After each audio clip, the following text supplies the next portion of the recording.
Hi, I'm Tim Takaro. I'm a physician scientist at Simon Fraser University.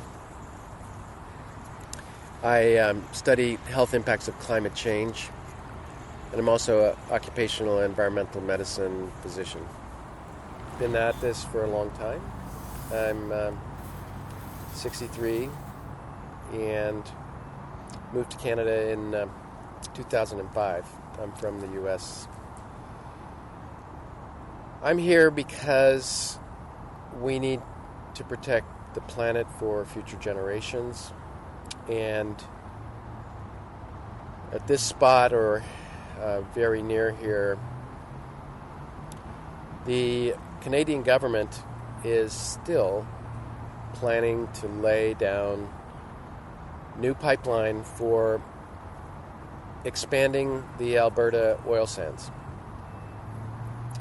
Those of you who know about the oil sands, also known as tar sands, because the material that they're mining there is tar, diluted with condensate, which is essentially gasoline, descended through a pipe, is very, very toxic and dangerous from a flammability standpoint.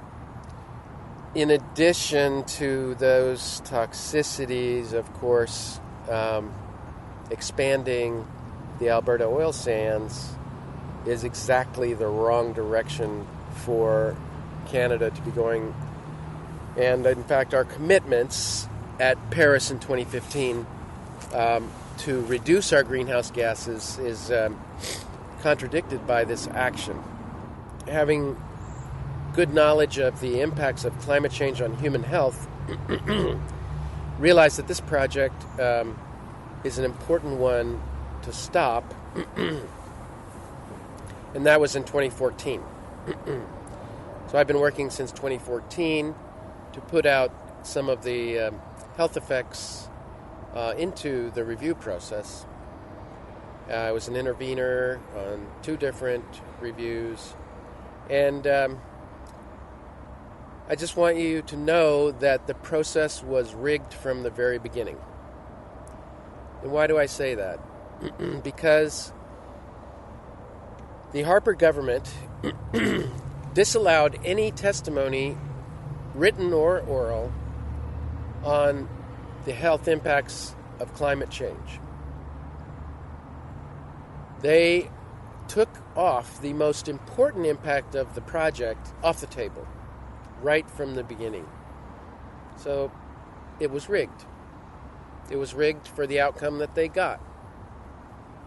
And since then, the courts have been asked super narrow questions about different aspects of the way they screwed up the review, consultation with indigenous nations, for example,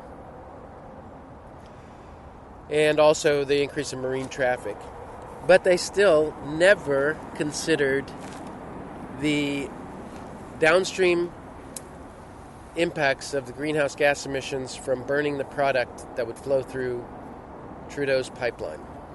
Now, Mr. Trudeau is very politically adroit and has great advisors. So they say that they had a climate change impacts review, which I participated in, but they're really lying to the Canadian people. And they're lying because what that sounds like is that they reviewed the climate impacts of the project. But that was only 5% of the greenhouse gases. That was the greenhouse gases produced in getting the product out of the ground and moving it through the pipe. 95% of the greenhouse gas emissions are from burning the product, obviously. So even Trudeau lied and rigged the process. And I say even Trudeau because when I came to Canada in 2005, it was Prime Minister Martin, and I thought, that was pretty good. I was leaving George W. Bush in the U.S. And so, yeah, he seemed pretty good. But then Stephen Harper came in just a few months after we arrived, and it was 10 years of a downhill slide for the environment. So I was hoping that Mr. Trudeau would be a breath of fresh air. But unfortunately, the oil and gas industry has tremendous power in this government and is able to manipulate the review and not consider the evidence that's inconvenient. And my evidence is terribly inconvenient for the project, and particularly after COVID-19, when people are showing how much we can change rapidly. Here in British Columbia, we had a phenomenally effective response to COVID-19, even though it is a novel virus and it caused us to do things we had never done before. Close our schools, send everybody home from work, redirect billions and billions of dollars to face the COVID-19 emergency. We have a climate emergency, and we need to face the climate emergency with that same rigor and resources. And now is the time to transition Canada's energy system to renewables and to retrain and retool the industry. There is plenty of work. This is not about jobs, even though that's what the oil and gas industry will tell you. There's plenty of work capping wells, cleaning up the thousands and thousands of abandoned wells, cleaning up the mess. I don't know how you actually clean up the tar sands if you've ever seen those enormous pits and the tailing ponds and all of that. But the wells need to be capped. There's methane being emitted. Methane is even more potent greenhouse gas than carbon dioxide. And pipe fitters, welders, and riggers are all needed to clean up the oil and gas industry's mess. And, of course, we need lots of workers for the renewable energy system. So I've been saying, instead of laying this pipeline, lay a high voltage direct current line. This is what Canada needs. We can then move our clean electricity east-west and west to east. We're currently mostly moving our power from north to south. We need a new energy system, and now is the time to get it. So this pipeline should not be built, and the thousands of people that are supporting me around the world will make sure it is not built by putting our bodies on the line. So I just spent 10 days in some trees that were scheduled to be cut on August 1st. It's a nice perch, I'm sure you'll see in the video. Beautiful spot in the canopy with these enormous cottonwoods holding me up. And I just want to take the moment as we're thinking about these beautiful trees to acknowledge the land on which we're having this interview and in which we live, work, and play. This is the unceded territory of the Kekwat,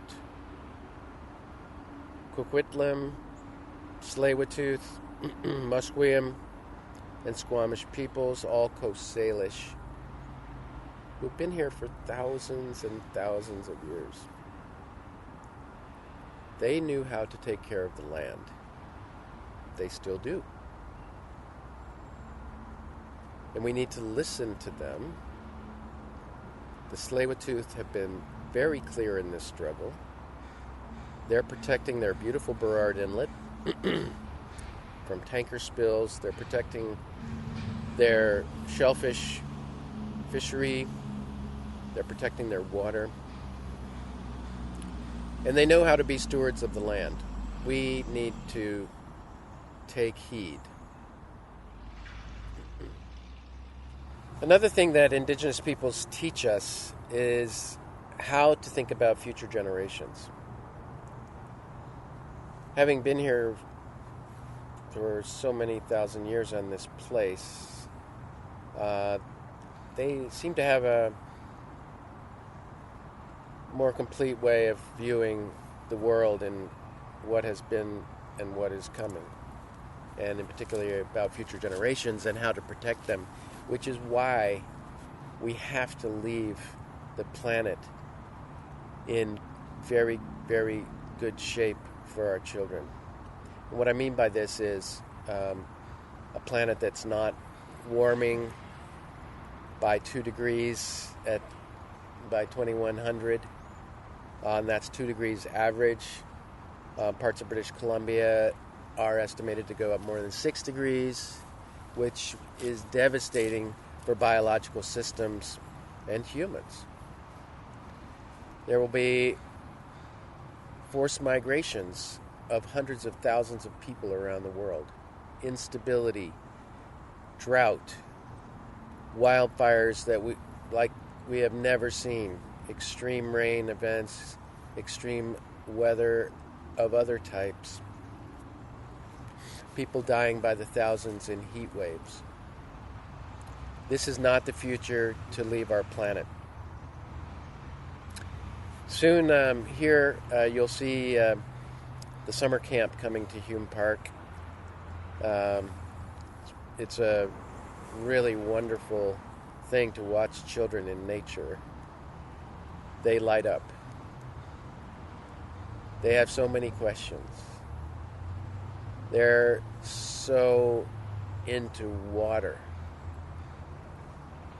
How does it work?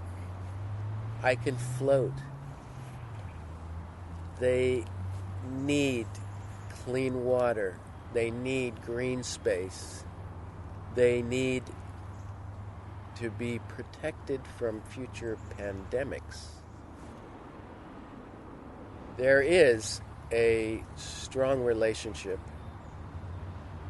between animal-borne diseases, these viruses, and habitat loss and extinctions.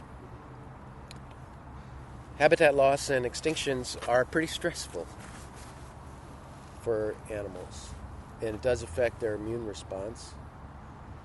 And that kind of stress makes it easier for animal-borne diseases like the coronavirus to pass from animal to animal when their immune systems are down.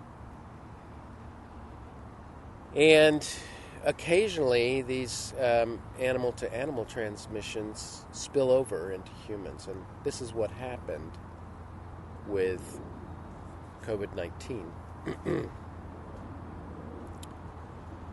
So climate change, of course, is a major disruptor of habitats, and climate change is predicted to cause thousands of extinctions. That kind of stress of habitat destruction, species being forced together, also from human development, of course, as they're taking more and more of the green space, is where coronavirus came from. And this is a terrible virus.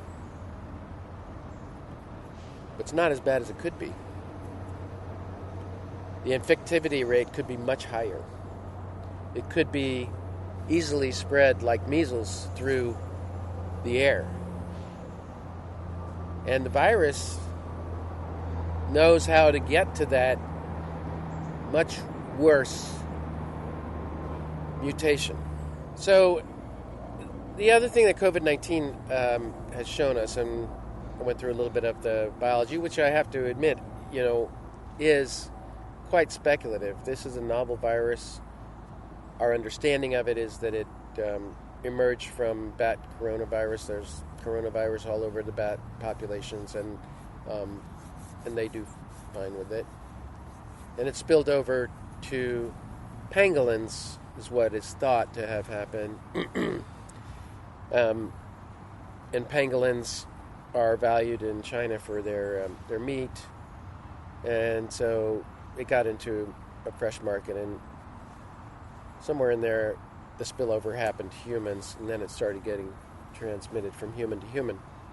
But the other thing that the pandemic has taught us is that we can change, and that is what we need right now, is to take this opportunity to change our fossil energy infrastructure out.